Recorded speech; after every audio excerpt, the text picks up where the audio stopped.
Bonjour à tous, je m'appelle Maxime, j'ai 20 ans et je dirige la structure Lorraine Nationaliste qui a plus de 2 ans d'existence. Je tiens à vous remercier pour votre présence à notre conférence sur le Peace-Christ. Nous accueillons aujourd'hui, jour de la fête de Sainte Jeanne d'Arc, M. François Véret-Passini, nationaliste et catholique, mais aussi père d'une famille nombreuse. Nous vivons un temps où le blasphème se fait roi, un temps où l'avortement est devenu le moyen de contraception par excellence et où l'ordre naturel est violé. Un temps où les mosquées et les synagogues sont venus remplacer les édifices de toujours. Un temps où les mouvements se font interdire avec une simple signature. Il est grand temps pour nous de dire stop. La répression s'enchaîne et s'accélère à vitesse grand V avec l'approbation implicite des masses.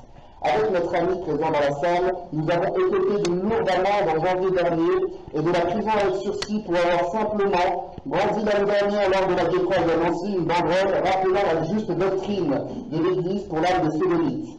Il était inscrit « Allez brûler en enfer ». Pour l'anecdote, la Gay Pride de cette année a lieu aujourd'hui et ils ont fait exactement la même chose. Il y a eu une banderole avec marqué « Facho, macho, allez brûler en enfer ». Donc une plainte est prévue avec notre ami au fond. Les magistrats aux ordres du judaïsme politique ont balayé d'un revers de la main l'excellente plaidoirie de notre avocat maître Pierre-Marie Bonneau, mais les amis de la France éternelle n'hésitent cependant pas à fermer les yeux sur les profanations de nos cimetières, sur la destruction de nos églises, sur des œuvres blasphématoires et répugnantes, et tout ce qui touche de près ou de loin à notre religion, à nos cultures et nos valeurs. L'Alliance nationaliste tient sincèrement à remercier notre ami François Véret-Passini qui n'a rien lâché dans sa lutte en Corse pour le retrait de la pourriture Peace-Christ et a été jusqu'à faire une grève de la faim de 38 jours. Il va maintenant prendre la parole pour nous expliquer plus précisément son combat qui a été aussi celui de nombreux Français non-réunis. Viendra le tour du président des Amis de Pierre Sidos, François Ferrier, qui clôturera cette conférence en nous présentant son association. Vous aurez ensuite la possibilité de vous procurer le livre de M. François Véret et de vous le faire dédicacer, ainsi que de faire des achats à la boutique se trouvant derrière vous au fond de la salle. Si vous voulez rejoindre la lutte nationale et militer à nos rangs pour la France des Français, pour écraser ce système illégitime et corrompu, pour retrouver la France de Pétain, n'hésitez pas à venir nous voir. Merci à tous, maître chez nous.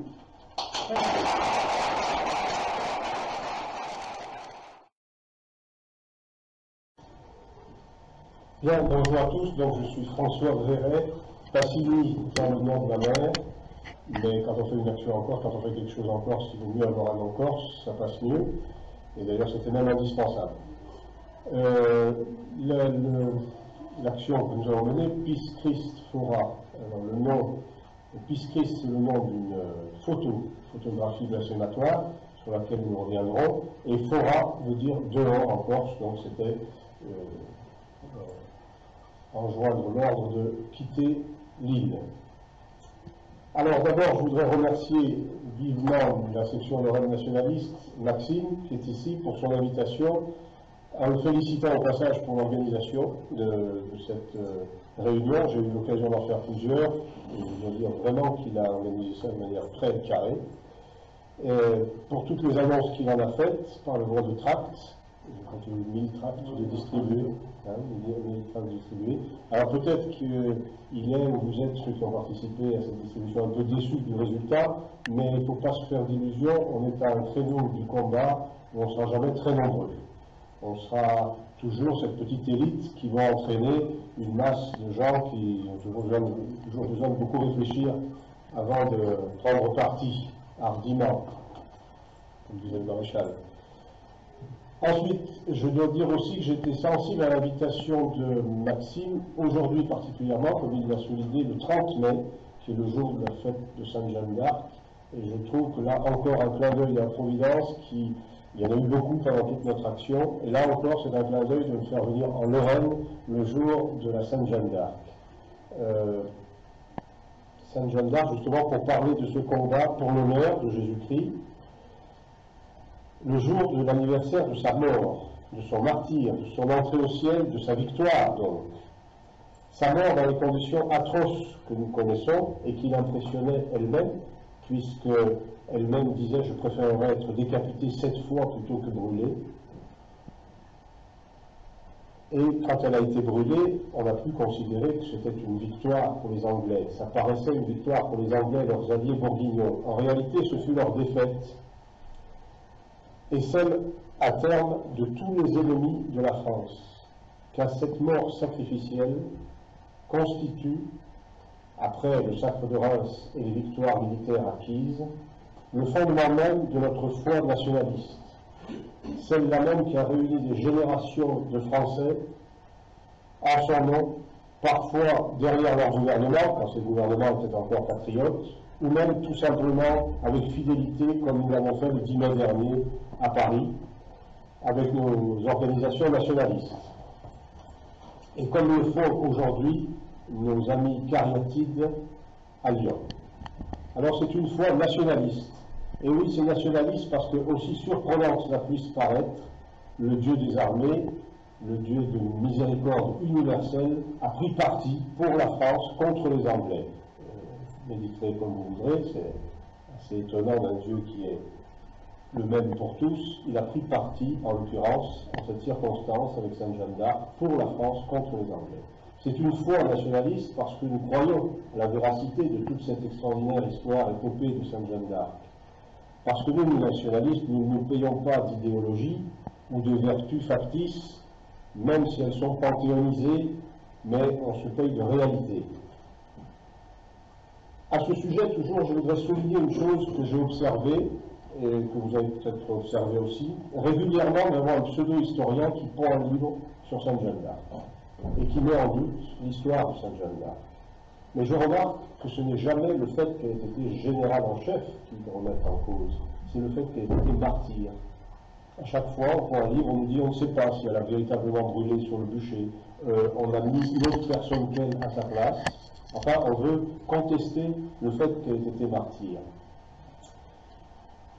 Et toutes ces insinuations ont pour but de réduire sa mission aux 2 petites années finalement de sa vie publique, de sa vie militante en France, alors que son martyre en fait la sainte de la patrie et transcende son idéal à travers les siècles. C'est cet idéal justement et son exemple qui nous remplissent d'espérance et qui nous animent et qui nous ont amenés ici à participer à cette réunion en nous unissant par le lien d'une invincible amitié nationaliste. Alors l'amitié, c'est justement, et à la réflexion, ça a été la cheville ouvrière de toute cette action Christ-Fondre. Une amitié personnelle ou collective, familiale, communautaire, sociale et même civilisationnelle. Non pas parce que c'est nous qui avons mené la bataille et que nous avons une certaine conscience politique, mais parce que, à l'origine, c'est l'ami avec un grand A, c'est Jésus-Christ lui-même qui était attaqué. Lui qui est le fondement de notre foi, mais aussi de notre civilisation. Ce que soulignait Maxime, chaque fois qu'on vandalise une église, c'est à notre civilisation qu'on s'en prend. Et c'est ce qui a justifié toute notre action. Donc ce n'est sous l'égide ni au profit d'aucun parti politique ou de chapelle qu'a été menée cette action, ce combat, qui a donné en fait à chaque personne qui en était informée l'occasion de se positionner en son fort intérieur et selon les moyens dont il disposait par rapport à l'honneur, par rapport à Jésus-Christ, par rapport à notre civilisation chrétienne, la Corse étant ici le symbole d'une terre chrétienne vivace.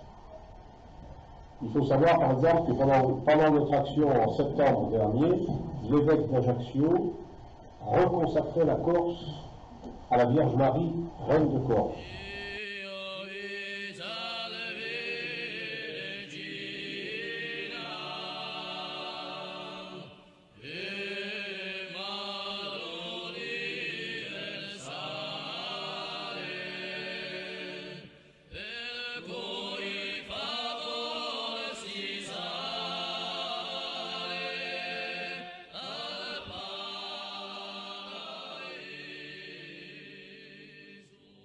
Le combat Christ-Christ-Fondre a été un combat complet parce qu'il s'est préoccupé du spirituel. Si nous n'assumons pas cette dimension spirituelle que la République nie et prétend institutionnaliser avec sa laïcité, nous disparaîtrons. Je crois que c'est au moins l'avantage de cette présence des musulmans chez nous, c'est qu'il nous oblige à nous pencher sur cette dimension spirituelle. D'ailleurs, c'est Jésus-Christ lui-même qui le dit, veillez et priez. Ça, je le dirais, peut-être plus pour les nationalistes, c'est-à-dire ceux qui sont en action, pensez aussi à prier. Et pour les catholiques, je dirais, Jésus dit aussi, si vous ne faites pas pénitence, vous périrez tous. La pénitence, je le prends comme une action temporelle coûteuse, quelque chose qui coûte. Et donc, là, c'est l'inverse. Ce serait plutôt, on aurait plutôt tendance à dire, on va prier, mais on ne fait rien. Alors, je crois qu'il faut vraiment allier les deux, action, contemplation, il faut les deux impérativement. La bataille est gigantesque et peut nous impressionner, mais pour autant, nous devons la mener avec une espérance indéracinable.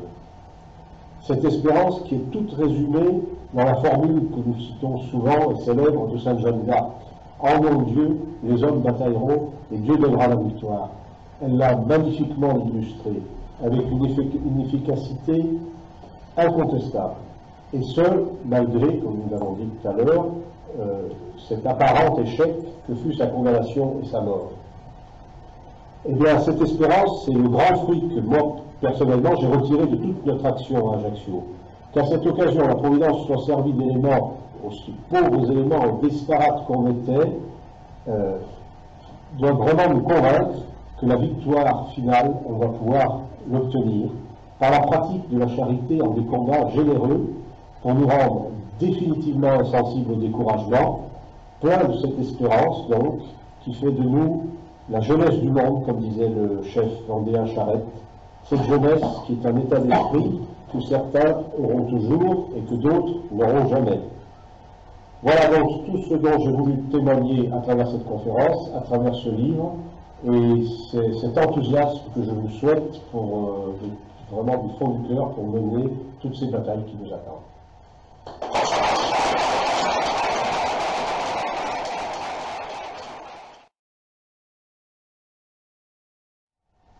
Oui, moi je voulais intervenir, simplement laisser notre ami, c'était sa conférence, donc je ne voulais pas surtout le déranger. Moi je voulais simplement vous indiquer que les nationalistes, ce sont des gens qui entendent aller jusqu'au bout de leur démarche, avec détermination, avec honneur, c'est ce qu'il dit tout à l'heure.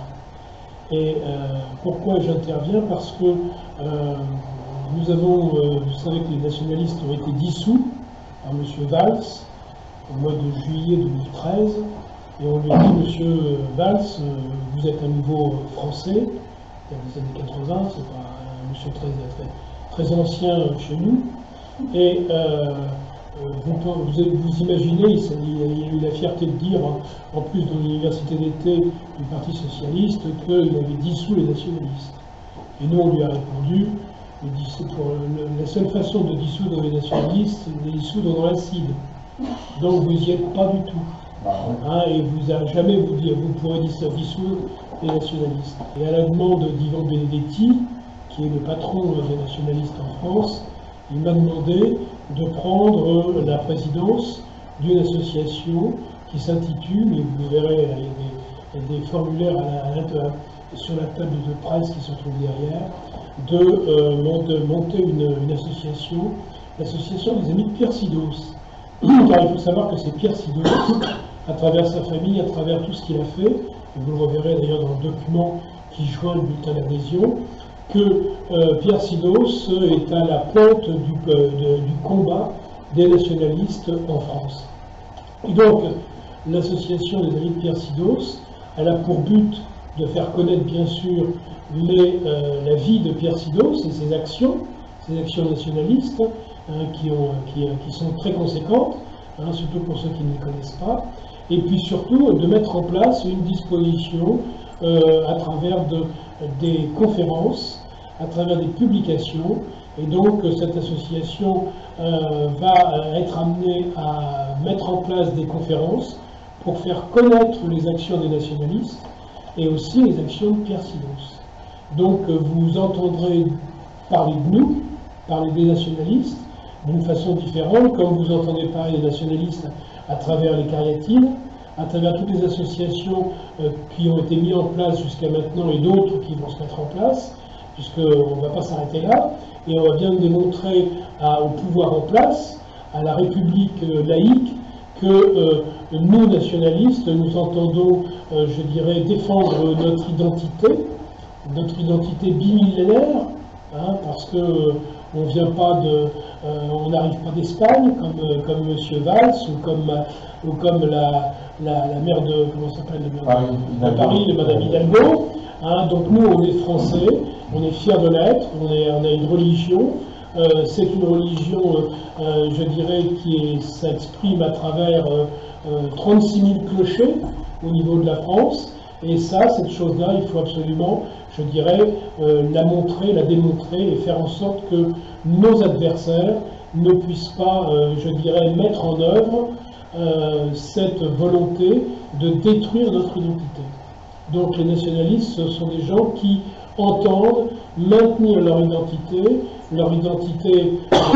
historique, leur identité sociale, leur identité chrétienne, parce que nous sommes une terre, la France est une terre chrétienne, hein, et si aujourd'hui on est contré par les laïcistes de 1789, d'Athéor de 93, eh bien nous avons 2000 ans d'histoire, et ces 2000 ans d'histoire, nous n'entendons pas les faire, je dirais, disparaître. Voilà donc la raison pour laquelle cette association des Amis de Pierre Sidos a été mise en place et j'en ai pris la présidence. Hein, et je remercie Maxime de m'avoir permis, donc, dans le cadre de cette conférence ce soir, de m'exprimer et de vous présenter ce qu'étaient les Amis de Pierre Sidos. Et vous entendrez parler de nous hein, au niveau de nos actions, qui sont d'ailleurs des actions non pas de révolte, mais des actions un peu, comme nous le disait notre ami tout à l'heure, des actions d'honneur, des actions pour montrer que nous ne sommes pas des réactionnaires, nous sommes des gens qui voulons montrer nos valeurs, notre honneur et notre identité. Merci.